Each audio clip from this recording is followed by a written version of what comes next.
So my dear friends and professionals, I am Uday Singh advocate speaking. ನೀವೆಲ್ಲರೂ ಸಹ ನನ್ನ ಚಾನಲನ್ನು ನೋಡ್ತಾ ಇದ್ದೀರಿ ಅಂತ ನಾನು ಅಂದ್ಕೊಂಡಿದ್ದೀನಿ. ಶೇರ್ ಮಾಡಿ, ಲೈಕ್ ಮಾಡಿ, ಕಮೆಂಟ್ ಮಾಡಿ.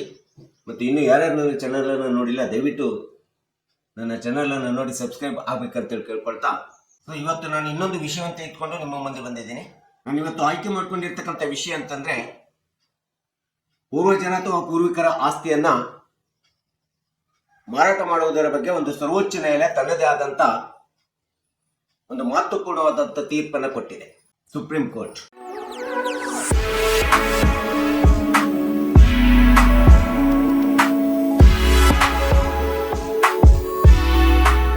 ಸೊ ಈ ಒಂದು ಪೂರ್ವಜರ ಆಸ್ತಿ ಅಥವಾ ಪೂರ್ವಿಕರ ಆಸ್ತಿ ಮಾರಾಟ ಯಾರಿಗೆ ಮೊದಲಿನ ಪ್ರಾಶಸ್ತ್ಯವನ್ನು ಕೊಡಬೇಕೆಂಬುದರ ಬಗ್ಗೆ ಈ ಒಂದು ಕೇಸು ಒಂದು ವಿಶಿಷ್ಟವಾದಂಥ ವಿಶೇಷವಾದಂಥ ವಿವರಣೆಯನ್ನ ಈ ಕೇಸ್ನಲ್ಲಿ ನಾವು ನೋಡ್ತಾ ಇದ್ದೀವಿ. ಇದು ಒಂದು ಹಿಮಾಚಲ ಪ್ರದೇಶದಲ್ಲಿ ನಡೆದಿರ್ತಕ್ಕಂಥ ಒಂದು ಕುಟುಂಬದಲ್ಲಿ ಆಗಿರ್ತಕ್ಕಂಥ ಒಂದು ಕೌಟುಂಬಿಕವಾದಂಥ ವಿಭಾಗೀಯ ಒಂದು ಮೊಕದ್ದಮೆ ಅಂತೇಳಿ ನಾವು ಹೇಳ್ಬೇಕಾಗುತ್ತೆ. ಇಬ್ರು ಸಹೋದರರು ಇರ್ತಾರೆ, ಸಂತೋಷ್ ಸಿಂಗ್ ಮತ್ತು ನಾಥೂರಾಮ್ ಅಂತೇಳಿ. ಈ ಇಬ್ಬರು ಸಹೋದರರಲ್ಲಿ ತಂದೆಯ ಮರಣದ ನಂತರ ಆಸ್ತಿಯ ಹಂಚಿಕೆ ಆಗ್ತದೆ, ವಿಭಾಗ ಆಗ್ತದೆ. ನೀನು ಈ ಆಸ್ತಿಯನ್ನು ನೀನು ತೆಗೆದುಕೊಳ್ತೀನಿ, ನಾನು ಈ ಆಸ್ತಿಯನ್ನು ತೆಗೆದುಕೊಳ್ತೀನಿ ಅಂತ ಹೇಳ್ಬಿಟ್ಟು ಹಂಚಿಕೆ ಮಾಡ್ಕೊಂಡಿರ್ತಾರೆ ಒಪ್ಪಂದದ ಪ್ರಕಾರ. ಈ ರೀತಿ ತಮ್ಮ ಹಂಚಿಕೆ ಆದಂತ ಭೂಮಿಯನ್ನು ತಾವೇ ಬಳಸಿಕೊಳ್ಬೇಕೆಂಬತಕ್ಕಂಥ ಒಂದು ಒಡಂಬಡಿಕೆ ಒಪ್ಪಂದವೂ ಸಹ ಇಬ್ಬರಲ್ಲಿ ಸಹೋದರರಲ್ಲಿ ಆಗಿರ್ತದೆ, ಸಂತೋಷ್ ಸಿಂಗ್ ಮತ್ತು ನಾಥೂರಾಮ್. ಸೊ ಇಬ್ಬರಲ್ಲಿ ಆಗಿರ್ತಕ್ಕಂಥ ಷರತ್ತುಗಳನ್ನ ಮುಂದುವರಿಸತಕ್ಕಂಥದ್ದು ಇಬ್ಬರ ಕರ್ತವ್ಯ ಆಗಿರ್ತದೆ. ಆದರೆ ನಾಥೂರಾಮ್ ಈ ಒಂದು ಷರತ್ತನ್ನ ಮುಂದುವರಿಸದೆ ತನ್ನ ಭಾಗಕ್ಕೆ ಬಂದಂತ ಕೃಷಿ ಭೂಮಿಯನ್ನ ಇನ್ನೊಬ್ಬ ಮೂರನೇ ವ್ಯಕ್ತಿಯಾದಂತ ಬಾಬುರಾಮ್ಗೆ ಮಾರಾಟ ಮಾಡಲು ಮುಂದಾಗ್ತಾರೆ. 19/8/1991ರಲ್ಲಿ ಬಾಬುರಾಮ್ ಎಂಬತಕ್ಕಂಥ ಮೂರನೇ ವ್ಯಕ್ತಿಗೆ ತನ್ನ ಭೂಮಿಯನ್ನ ಸೇಲ್ ಡೀಡ್ ಮಾಡಿಕೊಡ್ತಾನೆ ಮತ್ತು ನೋಂದಣಿ ಸಬ್ ರಿಜಿಸ್ಟರ್ ಆಫೀಸ್ ನಲ್ಲಿ ಸೇಲ್ ಡೀಡ್ ಅನ್ನ ರಿಜಿಸ್ಟ್ರೇಷನ್ ಅನ್ನು ಮಾಡಿಸ್ಕೊಡ್ತಾನೆ. ನಾಥೂರಾಮು ಬಾಬುರಾಮ್ಗೆ ತನ್ನ ಭೂಮಿಯನ್ನು ಮಾರಾಟ ಮಾಡ್ತಾರೆ. ಈ ರೀತಿ ಸಬ್ ರಿಜಿಸ್ಟರ್ ಆಫೀಸ್ ಒಳಗಡೆ ಏನು ನಾಥೂರಾಮ್ ಬಾಬುರಾಮ್ಗೆ ಮಾರಾಟ ಮಾಡಿದಂತ ಸಂದರ್ಭದೊಳಗಡೆ ಅಂತ ಒಂದು ಮಾರಾಟವಾದಂತ ಭೂಮಿಯನ್ನ, ಮೂರನೇ ವ್ಯಕ್ತಿಗೆ ಮಾರಾಟ ಮಾಡಿದಂತ ಭೂಮಿಯನ್ನ ನನಗೆ ಕೊಡಬೇಕೆಂಬತಕ್ಕಂಥ ಒಂದು ತಕರಾರನ್ನ ಸಂತೋಷ್ ಸಿಂಗ್ ತನ್ನ ಸಹೋದರನಾಗಿರ್ತಕ್ಕಂಥ ನಾಥೂರಾಮ್ ವಿರುದ್ಧ ಅರ್ಜಿಯನ್ನು ಹಾಕ್ತಾರೆ. ಸೊ ಈ ಒಂದು ಇಬ್ಬರ ಮಧ್ಯೆ ಒಳಗಡೆ ಈ ರೀತಿ ಬಾಬುರಾಮ್ಗೆ ಮಾರಾಟ ಮಾಡಿದಂತ ಭೂಮಿ ಸಂತೋಷ್ ಸಿಂಗ್ ಅದಕ್ಕೆ ತಕರಾರನ್ನ ಸಲ್ಲಿಸ್ತಾನೆ. ಸಂತೋಷ್ ಸಿಂಗ್ ಹೇಳ್ತಾನೆ, ನಾಥೂರಾಮ್ ಬಾಬುರಾಮ್ಗೆ ಮಾರಾಟ ಮಾಡಿರ್ತಕ್ಕಂಥದ್ದು ಸರಿಯಲ್ಲ.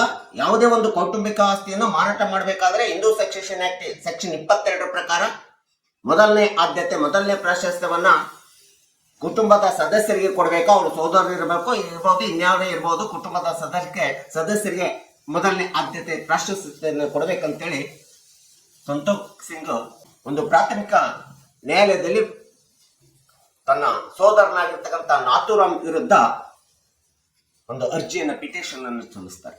ಯಾಕಂದ್ರೆ ಯಾವುದೇ ಕೌಟುಂಬಿಕ ಆಸ್ತಿಯನ್ನ ಮಾರಾಟ ಮಾಡ್ಬೇಕಾದ್ರೆ ಮೊದಲನೇದಾಗಿ ಕುಟುಂಬದ ಸಹೋದರರಿಗೆ ವಿಚಾರಿಸಬೇಕು ಮತ್ತು ಅವರ ವಿಚಾರಣೆ ಕೈಗೊಂಡು ಅವರು ಬೇಡ ಅಂತೇಳಿ ಅಂದಂತ ಸಂದರ್ಭ ಅವರು ತೆಗೆದುಕೊಳ್ಳಿಕ್ಕೆ ತಿರಸ್ಕರಿಸಿದಂತ ಸಂದರ್ಭದಲ್ಲಿ ಮಾತ್ರ ಮೂರನೇ ವ್ಯಕ್ತಿಗೆ ಮಾರಾಟ ಮಾಡಬೇಕೆಂಬತಕ್ಕಂಥದ್ದು ಹಿಂದೂ ಸಕ್ಸೆಷನ್ ಆಕ್ಟ್ 22 ಸ್ಪಷ್ಟವಾಗಿ ಹೇಳ್ತಿದೆ ಎಂಬತಕ್ಕಂಥ ಒಂದು ವಾದವನ್ನ ಸಂತೋಷ್ ಸಿಂಗ್ ಮಂಡನೆ ಮಾಡ್ತಾರೆ. ಈ ರೀತಿ ಸಂತೋಷ್ ಸಿಂಗ್ ಜಿಲ್ಲಾ ನ್ಯಾಯಾಲಯದಲ್ಲಿ ಸಲ್ಲಿಸಿದಂತ ಪ್ರಾಥಮಿಕ ನ್ಯಾಯಾಲಯದ ತೀರ್ಪು ಸಂತೋಷ್ ಸಿಂಗ್ ವಿರುದ್ಧ ಬರ್ತದೆ. ಸೊ ಜಿಲ್ಲಾ ನ್ಯಾಯಾಧೀಶರು ಸಂತೋಷ್ ಸಿಂಗ್ ವಿರುದ್ಧವಾಗಿ ಒಂದು ತೀರ್ಪನ್ನ ಕೊಡ್ತಾರೆ. ಪ್ರಾಥಮಿಕ ನ್ಯಾಯಾಲಯದಲ್ಲಿ ಸಂತೋಷ್ ಸಿಂಗ್ ಸಲ್ಲಿಸಿದಂತ ಅರ್ಜಿಗೆ ವಿರುದ್ಧವಾಗಿ ತೀರ್ಪನ್ನ ಪ್ರಾಥಮಿಕ ನ್ಯಾಯಾಲಯದಲ್ಲಿ ಬಂದ ನಂತರ ಸಂತೋಷ್ ಸಿಂಗ್ ರವರು ಪುನಃ ಅದನ್ನ ಜಿಲ್ಲಾ ನ್ಯಾಯಾಧೀಶರ ನ್ಯಾಯಾಲಯದಲ್ಲಿ ರೆಗ್ಯುಲರ್ ಅಪೀಲ್ ಅನ್ನ ಸಲ್ಲಿಸ್ತಾರೆ. ಬೋನೋಫೈಡ್ ಪರ್ಚೇಸರ್, ನಾಥೂರಾಮ್ನಿಂದ ತೆಗೆದುಕೊಂಡಂತ ಆಸ್ತಿ ನಾನು ಸಹೋದರರಿಗೆ ಕೇಳುವಂತ ಅವಶ್ಯಕತೆ ಇಲ್ಲ, ಅದು ನಾನು ಕೊಂಡುಕೊಂಡಿರ್ತಕ್ಕಂಥ ಆಸ್ತಿ, ಖರೀದಿ ಮಾಡಿರ್ತಕ್ಕಂಥ ಆಸ್ತಿ, ಅದು ನಾನು ಸೋಲ್ ಎಕ್ಸ್ಕ್ಲೂಸಿವ್ ಓನರ್ ಆಗ್ತೀನಿ ಅಂತ ಹೇಳ್ಬಿಟ್ಟು ಕೇಳುವಂತ ಅವಶ್ಯಕತೆ ಇಲ್ಲ ಅಂತ ಹೇಳ್ಬಿಟ್ಟು ಹೈಕೋರ್ಟ್ಗೆ ಬಾಬುರಾಮು ಸಂತೋಷ್ ವಿರುದ್ಧ ಹೈಕೋರ್ಟಿಗೆ ಅಪೀಲನ್ನು ಹೋಗ್ತಾರೆ. ಈ ರೀತಿ ಅಪೀಲನ್ನು ಬಾಬುರಾಮ್ ಹೈಕೋರ್ಟಿಗೆ ಹೋದಂತ ಸಂದರ್ಭದಲ್ಲಿ ಹೈಕೋರ್ಟ್ ಸಹ ಬಾಬುರಾಮಿನ ವಿರುದ್ಧವಾಗಿ ಹೇಳ್ತದೆ. ಸಂತೋಕು ಹಿಂದೂ ಸಕ್ಸೆಷನ್ ಆಕ್ಟ್ 22 ಪ್ರಕಾರ ಯಾವುದೇ ಕೌಟುಂಬಿಕ ಆಸ್ತಿಯನ್ನ, ಪೂರ್ವಜರ ಆಸ್ತಿಯನ್ನ, ಪೂರ್ವಿಕರ ಆಸ್ತಿಯನ್ನ ಮಾರಾಟ ಮಾಡಬೇಕಾದ್ರೆ ಅದು ಮೊಟ್ಟ ಮೊದಲನೇದಾಗಿ ಕುಟುಂಬದ ಸದಸ್ಯರಿಗೆ ಮೊದಲನೇ ಆದ್ಯತೆ ಪ್ರಾಶಸ್ತ್ಯವನ್ನು ಕೊಡಬೇಕು, ಅವರಿಗೆ ವಿಚಾರಿಸಬೇಕು, ನಂತರದಲ್ಲಿ ಮೂರನೇ ವ್ಯಕ್ತಿಗೆ ಮಾರಾಟ ಮಾಡಬೇಕು. ಹೀಗಾಗಿ ನಾಥೂರಾಮು ಬಾಬುರಾಮ್ಗೆ ಮಾರಾಟ ಮಾಡಿರ್ತಕ್ಕಂಥದ್ದು ಹಿಂದೂ ಸಕ್ಸೆಷನ್ ಆಕ್ಟ್ 22 ಉಲ್ಲಂಘನೆ ಮಾಡಿದಂಗಾಗ್ತದೆ ಎಂದು ಹೇಳಿ ಹೈಕೋರ್ಟ್ ಬಾಬುರಾಮ್ರ ಅರ್ಜಿಯನ್ನ ಅಪೀಲನ್ನು ತಿರಸ್ಕೃತಗೊಳಿಸ್ತದೆ. ಸೊ ಈ ರೀತಿ ಬೋನಫೈಡ್ ಪರ್ಚೇಸರ್ ಬಾಬುರಾಮ್ ತಾನು ತೆಗೆದುಕೊಂಡಿರ್ತಕ್ಕಂಥ ನಾಥೂರಾಮ್ನಿಂದ ತೆಗೆದುಕೊಂಡಿರ್ತಕ್ಕಂಥ ಆಸ್ತಿ ನಾನು ಅವರ ಸಹೋದರರಿಗೆ ಕೇಳಿ ಯಾಕೆ ತೆಗೆದುಕೋಬೇಕು, ಅವ್ರ ಸಹೋದರರ ಯಾಕೆ ನಾನು ಕೇಳಬೇಕು? ಸೊ ಈ ರೀತಿ ಹೈಕೋರ್ಟ್ ನಾಥೂರಾಮ್ ವಿರುದ್ಧವಾಗಿ ಅಥವಾ ಬಾಬುರಾಮನ ವಿರುದ್ಧವಾಗಿ ಸಂತೋಷ್ ಸಿಂಗ್ನ ಪರವಾಗಿ ಹೈಕೋರ್ಟ್ ತೀರ್ಪನ್ನು ಹೇಳ್ತಿದೆ ಅಥವಾ ಬಾಬುರಾಮ್ನ ಅರ್ಜಿ ತಿರಸ್ಕೃತಗೊಳ್ತದೆ ಹೈಕೋರ್ಟ್ನಲ್ಲಿ. ಈ ರೀತಿ ತಿರಸ್ಕೃತಗೊಂಡಿರ್ತಕ್ಕಂಥ ಅಪೀಲ್, ಹೈಕೋರ್ಟಿನ ಅಪೀಲಿಗೆ ವಿರುದ್ಧವಾಗಿ ಮತ್ತೆ ಬಾಬುರಾಮ್ ಸುಪ್ರೀಂ ಕೋರ್ಟಿನ ಮೊರೆ ಹೋಗ್ತಾರೆ. ಸುಪ್ರೀಂ ಕೋರ್ಟ್ ನಲ್ಲಿ ಮೊರೆ ಹೋದಂತ ಸಂದರ್ಭದಲ್ಲೂ ಸಹ ಸುಪ್ರೀಂ ಕೋರ್ಟ್ ಹೈಕೋರ್ಟಿನ ತೀರ್ಪನ್ನ ಎತ್ತಿ ಹಿಡಿತದೆ. ಸಂತೋಷ್ ಸಿಂಗ್ ಏನು ತನ್ನ ಕೌಟುಂಬಿಕ ಪೂರ್ವಜರ ಆಸ್ತಿ, ಪೂರ್ವಿಕರ ಆಸ್ತಿ ತನ್ನ ಸೋದರನಾದಂತ ನಾಥೂರಾಮು ಬಾಬುರಾಮ್ಗೆ ಮಾರಾಟ ಮಾಡಿದ್ದಾನಲ್ಲ, ಅದು ಹಿಂದೂ ಉತ್ತರಾಧಿಕಾರತ್ವ ಕಾಯ್ದೆ ಸೆಕ್ಷನ್ 22 ಪ್ರಕಾರ ಅದು ಸರಿಯಲ್ಲ ಎಂಬತಕ್ಕಂಥದ್ದ ಏನು ತಮ್ಮ ತಕರಾರು ಪ್ರಶ್ನೆ ಅಥವಾ ಅರ್ಜಿಯನ್ನ, ಈ ಒಂದು ಪ್ರಶ್ನೆಯನ್ನ ಎತ್ತಿದ್ರು, ಆ ಪ್ರಶ್ನೆಗೆ ಪೂರಕವಾದಂತ ಒಂದು ನಿರ್ಣಯವನ್ನ, ನಿರ್ಧಾರವನ್ನ ಸಂತೋಷ್ ಸಿಂಗ್ರ ಪರವಾಗಿ ಸರ್ವೋಚ್ಚ ನ್ಯಾಯಾಲಯ ಹಿಂದೂ ಸಕ್ಸೆಷನ್ ಆಕ್ಟ್ 22 ಪ್ರಕಾರ ಯಾವುದೇ ಪೂರ್ವಜರ ಕುಟುಂಬದ ಸದಸ್ಯರು ಪೂರ್ವಿಕರ ಆಸ್ತಿಯನ್ನ, ಅದು ವಿಭಾಗ ಆಗಿರ್ಬೋದು ಅಥವಾ ತನ್ನ ಪಾಲಿಗೆ ಬಂದಿದೆ ಎಂಬತಕ್ಕಂಥ ಒಪ್ಪಂದದ ಮೇಲೆ ಮಾಡ್ಕೊಂಡಿರ್ತಕ್ಕಂಥ ಆಸ್ತಿ ಇರ್ಬೋದು, ಮಾರಾಟ ಮಾಡುವಂತ ಸಂದರ್ಭದಲ್ಲಿ ಮೊಟ್ಟ ಮೊದಲನೇ ಆದ್ಯತೆಯನ್ನ ಕುಟುಂಬದ ಸದಸ್ಯರಿಗೆ ಕೊಡಬೇಕು, ಸೋದರರಿಗೆ ಕೊಡಬೇಕು. ಯಾಕಂದ್ರೆ ಇದರಿಂದ ಕೌಟುಂಬಿಕ ಏಕಾಗ್ರತೆ, ಐಕ್ಯತೆಯನ್ನು ಕಾಪಾಡಿಕೊಳ್ಳಿಕ್ಕೆ ಅವಕಾಶ ಸಿಗುತ್ತೆ ಮತ್ತು ಪೂರ್ವಜರು ಮಾಡಿದಂತ ಆಸ್ತಿ, ಪೂರ್ವಿಕರು ಮಾಡಿದಂತ ಆಸ್ತಿ ಕುಟುಂಬದ ಒಳಗೆ ಉಳಿಸಿಕೊಳ್ಳಿಕ್ಕೆ ಅವಕಾಶ ಸಿಗುತ್ತೆ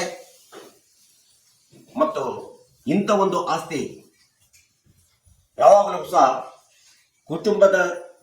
ಕುಟುಂಬದ ಸದಸ್ಯರಿಂದ ಹೊರಗಡೆ ಹೋಗ್ಲಿಕ್ಕೆ ಅವಕಾಶ ಆಗೋದಿಲ್ಲ. ಹೀಗಾಗಿ ಹಿಂದೂ ಸಕ್ಸೆಷನ್ ಆಕ್ಟ್ ಸೆಕ್ಷನ್ 22 ಪ್ರಕಾರ ಸರ್ವೋಚ್ಚ ನ್ಯಾಯಾಲಯ ನಾಥೂರಾಮ್ ಸಹೋದರ ಮಾರಾಟ ಮಾಡಿರ್ತಾನೆ ಬಾಬುರಾಮ್ಗೆ, ಬಾಬುರಾಮ್ ಹೈಕೋರ್ಟ್ ಮತ್ತು ಸುಪ್ರೀಂ ಕೋರ್ಟ್ಗೆ ಹೋಗಿರ್ತಾನೆ. ಹೈಕೋರ್ಟ್ನಲ್ಲೂ ಸಹ ಸಂತೋಷ್ ಸಿಂಗ್ ಪರವಾಗಿ ತೀರ್ಪಾಗಿರ್ತದೆ. ಆ ರೀತಿ ಅಪೀಲು ಬಾಬುರಾಮ್ ಸುಪ್ರೀಂ ಕೋರ್ಟ್ಗೆ ಹೋದಾಗಲೂ ಸಹ ಸುಪ್ರೀಂ ಕೋರ್ಟ್ ಸಹ ಸಂತೋಷ್ ಸಿಂಗ್ರ ಪರವಾಗಿ ತೀರ್ಪನ್ನು ಕೊಟ್ಟಿದೆ. ಇದು ಒಂದು ಐತಿಹಾಸಿಕ ತೀರ್ಪಾಗಿದೆ. ಯಾವುದೇ ಪೂರ್ವಜರ ಆಸ್ತಿಯನ್ನ ಕುಟುಂಬದ ಸದಸ್ಯರು ಯಾರಾದರೂ ಮಾರಾಟ ಮಾಡ್ಬೇಕಾದ್ರೆ ಮೊಟ್ಟ ಮೊದಲನೇ ಪ್ರಾಶಸ್ತ್ಯವನ್ನ ಕೌಟುಂಬಿಕ ಸದಸ್ಯರಿಗೆ ಕೊಡಬೇಕು. ಅವರು ಸೋದರಿ ಇರ್ಬೋದು, ಇನ್ಯಾರೇ ಇರ್ಬೋದು, ಕೊಡಬೇಕು ಅಂತೇಳಿ ಈ ಸರ್ವೋಚ್ಚ ನ್ಯಾಯಾಲಯ ಈ ಒಂದು ಮಹತ್ವಪೂರ್ಣವಾದಂಥ ತೀರ್ಪನ್ನ ಕೊಟ್ಟು ಕೌಟುಂಬಿಕ ಆಸ್ತಿಯನ್ನ ಕುಟುಂಬದ ಒಳಗಡೆನೆ ಉಳಿಸ್ಕೊಳ್ಳಿಕ್ಕೆ ಒಂದು ವಿಶಿಷ್ಟವಾದಂಥ ತೀರ್ಪನ್ನು ಕೊಟ್ಟಿದೆ ಅಂತೇಳಿ ಈ ಒಂದು ವಿಡಿಯೋ ಮೂಲಕ ಕುಟುಂಬದಲ್ಲಿರ್ತಕ್ಕಂಥ ಕೌಟುಂಬಿಕ ಸದಸ್ಯರುಗಳಿರ್ಬೋದು, ಕಕ್ಷಿದಾರರಿರ್ಬೋದು, ಸಾರ್ವಜನಿಕರಿರ್ಬೋದು, ಇದನ್ನು ತಿಳ್ಕೋಬೇಕೆಂಬತಕ್ಕಂಥ ಹಿನ್ನೆಲೆಯನ್ನು ಇಟ್ಕೊಂಡು ಈ ವಿಡಿಯೋನ ಮಾಡಿದ್ದೀನಿ. ದಯವಿಟ್ಟು ಈ ವಿಡಿಯೋ ಇಷ್ಟ ಆಗಿದ್ದರೆ ಶೇರ್ ಮಾಡಿ, ಲೈಕ್ ಮಾಡಿ, ಕಮೆಂಟ್ ಮಾಡಿ ಮತ್ತು ನನ್ನ ಚಾನಲ್ಗೆ ಇನ್ನೂ ಯಾರ್ಯಾರು ಸಬ್ಸ್ಕ್ರೈಬ್ ಆಗಿಲ್ಲ ದಯವಿಟ್ಟು ಸಬ್ಸ್ಕ್ರೈಬ್ ಆಗಬೇಕಂತ ಕೇಳ್ಕೊಳ್ತಾ ಇವತ್ತಿನ ವಿಷಯಕ್ಕೆ ವಿರಾಮವನ್ನು ಹೇಳ್ತೀನಿ. ನಾನು ಇನ್ನೊಂದು ವಿಷಯ ತೆಗೆದುಕೊಂಡು ನಿಮ್ಮ ಮುಂದೆ ಬರ್ತೀನಿ. ಜೈ ಹಿಂದ್.